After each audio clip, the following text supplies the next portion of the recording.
Hello, I am Sarita Sebastian-Hernandez.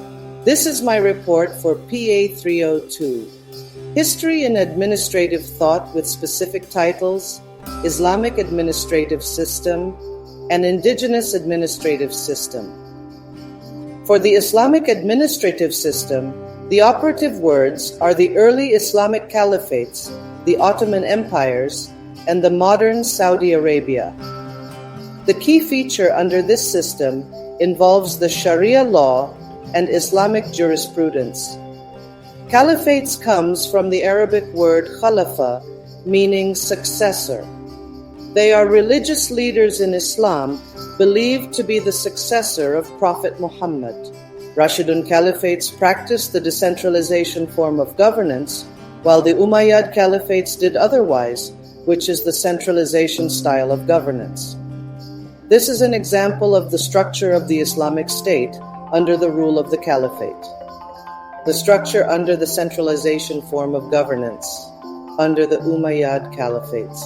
The Ottoman Empire is known to be highly organized. They practice the central authority system. They introduce the sophisticated taxation system, and they are known to have an impeccable military group. Osman Ghazi was the founder and the first sultan under the Ottoman government. While there were other empires, governance has evolved through the years in the Islamic world. In focus is the modern Saudi Arabia.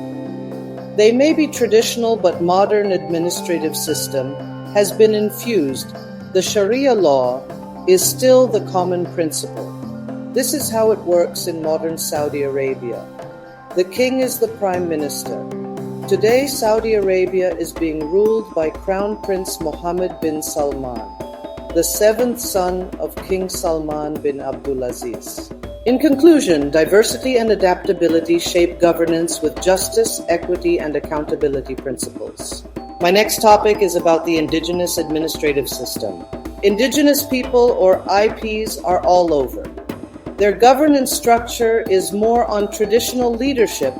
In matters of conflict, they use the customary law to resolve such and not to forget the restorative justice practices. Challenges they face is more on colonial legacy and revival and empowerment. They value resource governance. In North America, they value tribal sovereignty. They elect representatives to compose the tribal council. They are being governed with tribal laws and customs. They adhere to treaty rights for resource management. Here's an example of a tribal council political and corporate structure. In Africa, the IPs preserve their cultural heritage through oral tradition and storytelling. Chieftaincy and clan system is their governance structure. In the Philippines, highlighting the resource management issue is the government's program issuing the Certificate of Ancestral Domain title. Still like the other IPs in the different parts of the world, they practice the traditional leadership. This is a sample structure of IPs in the Philippines. In Zamboanga City, the IPs are well recognized. They are the Subanen, Samabajao, Yakans, Samabangingi, and Kolibugan.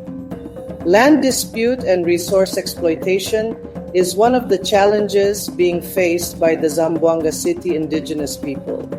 Here's an actual picture of indigenous people in Zamboanga City.